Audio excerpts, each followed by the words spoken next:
ಎಲ್ರಿಗೂ ನಮಸ್ತೆ, welcome to my YouTube channel.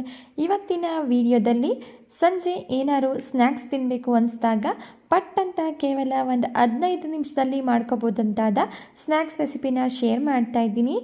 ಈ ಸ್ನ್ಯಾಕ್ಸ್ ರೆಸಿಪಿನ ಮಾಡಲಿಕ್ಕೆ ಯಾವುದೇ ಮೈದಾ ಆಗಲಿ, ರವೆ ಆಗಲಿ, ಅಕ್ಕಿ ಹಿಟ್ಟನ್ನು ಬಳಸಿಲ್ಲ. ನಾನಿಲ್ಲಿ ಹೆಲ್ದಿಯಾಗಿ ಗೋಧಿ ಹಿಟ್ಟನ್ನು ಬಳಸ್ಕೊಂಡು ಮಾಡ್ತಾಯಿದ್ದೀನಿ. ಬನ್ನಿ ಯಾವ ರೀತಿ ಮಾಡೋದು ಅಂತ ನೋಡೋಣ.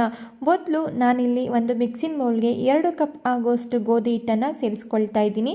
ಇದ್ರ ಜೊತೆಗೆ 1 ಟೀ ಸ್ಪೂನ್ ಆಗೋಷ್ಟು ಜೀರಿಗೆ, ಅರ್ಧ ಟೀ ಸ್ಪೂನ್ ಆಗೋಷ್ಟು ಅಂಜವಾನನ್ನು ಈ ರೀತಿ ಕೈಯಲ್ಲಿ ಕ್ರಷ್ ಮಾಡಿ ಸೇರಿಸ್ಕೊಳ್ತಾ ಇದ್ದೀನಿ. ಈ ರೀತಿ ಅಂಜವಾನ್ ಸೇರಿಸೋದ್ರಿಂದ ಸ್ನ್ಯಾಕ್ಸ್ ರೆಸಿಪಿ ಒಂದೊಳ್ಳೆ ಟೇಸ್ಟ್ ಬರುತ್ತೆ, ಹಾಗೆ ಬೇಗ ಡೈಜೆಷನ್ ಕೂಡ ಆಗುತ್ತೆ. ನೋಡಿ, ಇದನ್ನು ಈ ರೀತಿ ಕೈಯಿಂದ ಕ್ರಷ್ ಮಾಡಿ ಸೇರಿಸ್ಕೊಂಡು ನಂತರ ಇದಕ್ಕೆ ರುಚಿಗೆ ತಕ್ಕಷ್ಟು ಉಪ್ಪು, ಅರ್ಧ ಟೀ ಸ್ಪೂನ್ ಆಗೋಷ್ಟು ಚಿಲ್ಲಿ ಪೌಡರ್, 2 ಟೀ ಸ್ಪೂನ್ ಆಗುವಷ್ಟು ಎಣ್ಣೆನ ಸೇರಿಸ್ಕೊಂಡು ಒಮ್ಮೆ ಇದನ್ನು ಕೈಯಿಂದ ಚೆನ್ನಾಗಿ ಡ್ರೈ ಮಿಕ್ಸ್ ಮಾಡ್ಕೊಳ್ಳೋಣ. ಡ್ರೈ ಮಿಕ್ಸ್ ಮಾಡ್ಕೊಂಡಿದ್ದ ನಂತರ ಇದಕ್ಕೆ ಸ್ವಲ್ಪನೇ ನೀರನ್ನು ಸೇರಿಸ್ಕೊಂಡು ನಾವು ಚಪಾತಿನ ಮಾಡಲಿಕ್ಕೆ ಯಾವ ರೀತಿ ಹಿಟ್ಟನ್ನು ಕಲಸಿಟ್ಕೊಳ್ತೀವಿ ಅದೇ ರೀತಿ ಹಿಟ್ಟನ್ನು ನಾನಿಲ್ಲಿ ಕಲಸಿಟ್ಕೊಳ್ತಾ ಇದ್ದೀನಿ. ಒಂದೇ ಸಾರಿ ನೀರನ್ನು ಸೇರಿಸ್ಕೋಬೇಡಿ, ನೋಡಿಕೊಂಡು ಸ್ವಲ್ಪನೇ ನೀರನ್ನು ಸೇರಿಸ್ಕೊಂಡು ನೋಡಿ, ಈ ರೀತಿ ಚಪಾತಿ ಹಿಟ್ಟಿನದಕ್ಕೆ ಸಾಫ್ಟಾಗಿ ಇದನ್ನು ಕಲಸಿಟ್ಕೊಂಡಿದ್ದೀನಿ. ಈಗ ಇದನ್ನು ಪಕ್ಕಕ್ಕಿಟ್ಟು ಮತ್ತೊಂದು ಚಿಕ್ಕ ಬೌಲ್ಗೆ ನಾನಿಲ್ಲಿ 2 ಟೇಬಲ್ ಸ್ಪೂನ್ ಆಗೋಷ್ಟು ಎಣ್ಣೆನ ಸೇರಿಸ್ಕೊಂಡು ಇದಕ್ಕೆ 1 ಟೇಬಲ್ ಸ್ಪೂನ್ ಆಗೋಷ್ಟು ಗೋಧಿ ಹಿಟ್ಟನ್ನು ಸೇರಿಸಿ ಯಾವುದೇ ರೀತಿಯ ಗಂಟಿಲ್ಲದೆ ಇರೋ ಥರ ಚೆನ್ನಾಗಿ ಮಿಕ್ಸ್ ಮಾಡಿಕೊಂಡು ಇದನ್ನು ಪಕ್ಕಕ್ಕೆ ಇಟ್ಕೊಳ್ತಾ ಇದ್ದೀನಿ. ನೋಡಿ, ಈ ರೀತಿ ಕ್ರೀಮಿ ಸ್ಟ್ರಕ್ಚರ್ ಬರಬೇಕು, ಆ ರೀತಿ ನಾವಿದನ್ನು ರೆಡಿ ಮಾಡ್ಕೋಬೇಕಾಗುತ್ತೆ. ನೋಡಿ, ಈಗ ಇದು ಆಗಿದೆ, ಪಕ್ಕಕ್ಕೆ ಇಟ್ಕೊಳ್ಳೋಣ. ಈಗ ನಾನಿಲ್ಲಿ ಗೋಧಿ ಹಿಟ್ಟನ್ನು ನಾವು ಕಲಸಿಟ್ಕೊಂಡಿರುವಂತಹ ಗೋಧಿ ಹಿಟ್ಟನ್ನು ಕೌಂಟರ್ ಟಾಪ್ ಮೇಲೆ ಈ ರೀತಿ ಮಾಡಿ ಇದನ್ನು ಈಕ್ವಲ್ ಸೈಜಲ್ಲಿ ಕಟ್ ಮಾಡ್ಕೊಳ್ತಾ ಇದ್ದೀನಿ. ನೋಡಿ, ನಾನು ಇದನ್ನು ಈಕ್ವಲ್ ಆಗಿ 4 ಭಾಗಗಳನ್ನಾಗಿ ಮಾಡ್ಕೊಳ್ತಾ ಇದ್ದೀನಿ. ಅದರಲ್ಲಿ ನಾನು 1 ಭಾಗದಷ್ಟು ಗೋಧಿ ಹಿಟ್ಟನ್ನು ತಗೊಂಡು ಈ ರೀತಿ ಉಂಡೆ ಮಾಡಿ ಇದಕ್ಕೆ ಸ್ವಲ್ಪ ಗೋಧಿ ಹಿಟ್ಟನ್ನು ಸ್ಪ್ರೆಡ್ ಮಾಡಿಕೊಂಡು ನಾವು ಚಪಾತಿನ ಯಾವ ರೀತಿ ತೆಳುವಾಗಿ ಲಟ್ಟಿಸ್ಕೊತೀವಿ ನೋಡಿ, ಅದೇ ರೀತಿ ನಾನಿಲ್ಲಿ ಇದನ್ನು ಲಟ್ಟಿಸ್ಕೊಳ್ತಾ ಇದ್ದೀನಿ. ಖಂಡಿತ ಒಂದ್ಸಲ ಈ ಸ್ನ್ಯಾಕ್ಸ್ ರೆಸಿಪಿನ ಟ್ರೈ ಮಾಡಿ ನೋಡಿ. 1 ತಿಂಗಳವರೆಗೆ ಆರಾಮಾಗಿ ಸ್ಟೋರ್ ಮಾಡಿಕೊಂಡು ತಿನ್ಬೋದು. ಮಕ್ಕಳಿಗಂತೂ ಮಾಡಿಕೊಟ್ರೆ ತುಂಬಾ ಇಷ್ಟಪಟ್ಟು ತಿಂತಾರೆ. ನೋಡಿ, ನಾನಿಲ್ಲಿ ಈ ರೀತಿ ಇದನ್ನು ತೆಳುವಾಗಿ ಲಟ್ಟಿಸ್ಕೊಂಡಿದ್ದೀನಿ. ನೀವಿಲ್ಲಿ ನೋಡ್ತಾ ಇರ್ಬೋದು, ಇಷ್ಟು ತೆಳುವಾಗಿ ಇದನ್ನು ಲಟ್ಟಿಸ್ಕೋಬೇಕಾಗುತ್ತೆ. ಈಗ ಇದು ಆಗಿದೆ, ಇದನ್ನು ಪಕ್ಕಕ್ಕೆ ಇಟ್ಕೊಳ್ಳೋಣ. ನೆಕ್ಸ್ಟ್ ನಾನಿಲ್ಲಿ ಅದೇ ರೀತಿ ಉಳಿದಿರುವಂತಹ ಎಲ್ಲ ಗೋಧಿ ಹಿಟ್ಟಿನ ಪೀಸಸ್ಗಳನ್ನು ಸೇರಿಸಿ ತೆಳುವಾಗಿ ಲಟ್ಟಿಸ್ಕೊಂಡಿದ್ದೀನಿ. ಈಗ ನಾನಿಲ್ಲಿ ಲಟ್ಟಿಸ್ಕೊಂಡಿರುವಂತಹ ಒಂದು ಚಪಾತಿನ ತಗೊಂಡಿದ್ದೀನಿ. ಈಗ ಇದಕ್ಕೆ ನಾವು ಮಿಕ್ಸ್ ಮಾಡಿ ಇಟ್ಕೊಂಡಿರುವಂತಹ ಎಣ್ಣೆ ಹಾಗೂ ಗೋಧಿ ಹಿಟ್ಟಿನ ಮಿಶ್ರಣ ಏನಿದೆ ಅದನ್ನು ನಾನು ಚಪಾತಿ ಮೇಲೆ ಹಾಕಿ ಇದನ್ನು ಚಪಾತಿಗೆ ಎಲ್ಲ ಕಡೆಯೂ ಅಪ್ಲೈ ಮಾಡ್ಕೊಳ್ತಾ ಇದ್ದೀನಿ. ನಂತರ ಇದಕ್ಕೆ ಸ್ವಲ್ಪ ಗೋಧಿ ಹಿಟ್ಟನ್ನು ಸ್ಪ್ರೆಡ್ ಮಾಡಿಕೊಂಡು ಇದ್ರ ಮೇಲೆ ಲಟ್ಟಿಸ್ಕೊಂಡಿರುವಂತಹ ಇನ್ನೊಂದು ಚಪಾತಿನ ಸೇರಿಸ್ಕೊಳ್ತಾ ಇದ್ದೀನಿ. ಮತ್ತು ನಾನಿಲ್ಲಿ ಈ ಚಪಾತಿ ಮೇಲೆ ಗೋಧಿ ಹಿಟ್ಟು ಹಾಗೂ ಎಣ್ಣೆನ ಮಿಕ್ಸ್ ಮಾಡಿ ಇಟ್ಕೊಂಡಿರುವಂತಹ ಮಿಶ್ರಣನ ಸೇರಿಸಿ ಇದನ್ನು ಸಹ ಅಪ್ಲೈ ಮಾಡಿಕೊಂಡು ಅದೇ ರೀತಿ ನಾನಿಲ್ಲಿ ಗೋಧಿ ಹಿಟ್ಟನ್ನು ಸ್ಪ್ರೆಡ್ ಮಾಡ್ಕೊಳ್ತಾ ಇದ್ದೀನಿ.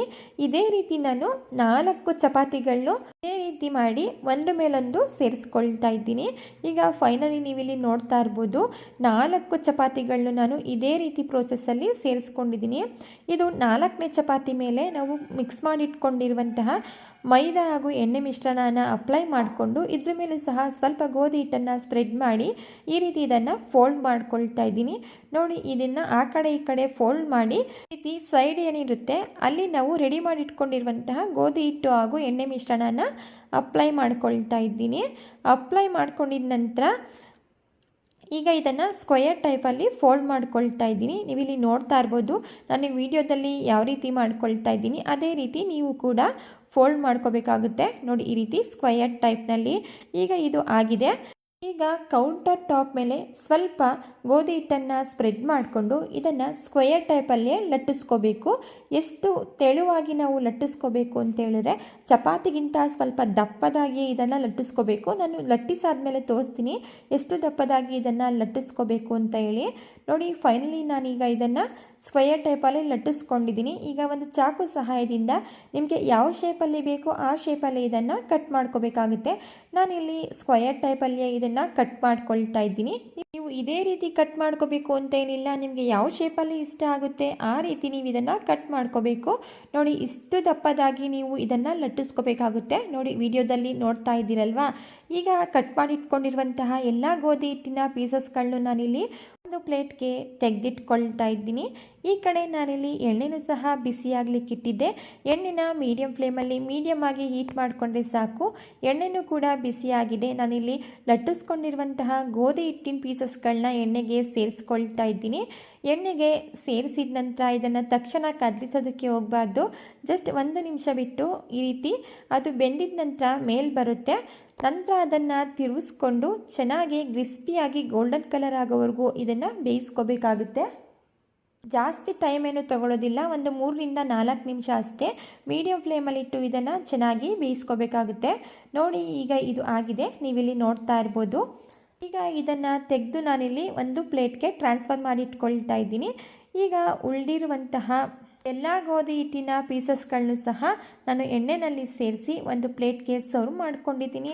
ಟೇಸ್ಟಲ್ಲಿ ಯಾವುದೇ ರೀತಿಯ ಕಾಂಪ್ರಮೈಸ್ ಇರೋದಿಲ್ಲ, ತುಂಬಾ ಕ್ರಿಸ್ಪಿಯಾಗಿ ಬಂದಿರುತ್ತೆ. ಒಂದು ಸಾರಿ ಮಿಸ್ ಮಾಡದೆ ಟ್ರೈ ಮಾಡಿ ನೋಡಿ, ಟೇಸ್ಟ್ ಅಂತೂ ನಿಮಗೆ ಗೊತ್ತಾಗುತ್ತೆ. ಓಕೆ ಫ್ರೆಂಡ್ಸ್, ನೋಡಿದ್ರಲ್ವಾ ಇವತ್ತಿನ ಸ್ನ್ಯಾಕ್ಸ್ ರೆಸಿಪಿ ನಿಮಗೆ ಇಷ್ಟ ಆಗಿದ್ದರೆ ವಿಡಿಯೋಗೆ ಒಂದು ಲೈಕ್ ಮಾಡಿ. ಇದೇ ರೀತಿ ಸಿಂಪಲ್ ಹಾಗೂ ಟೇಸ್ಟಿ ರೆಸಿಪಿಗಳು ಬೇಕು ಅಂದರೆ ಚಾನಲ್ನ ಸಬ್ಸ್ಕ್ರೈಬ್ ಮಾಡಿಕೊಂಡು ಚಾನಲ್ಗೆ ಸಪೋರ್ಟ್ ಮಾಡಿ. Thank you for watching.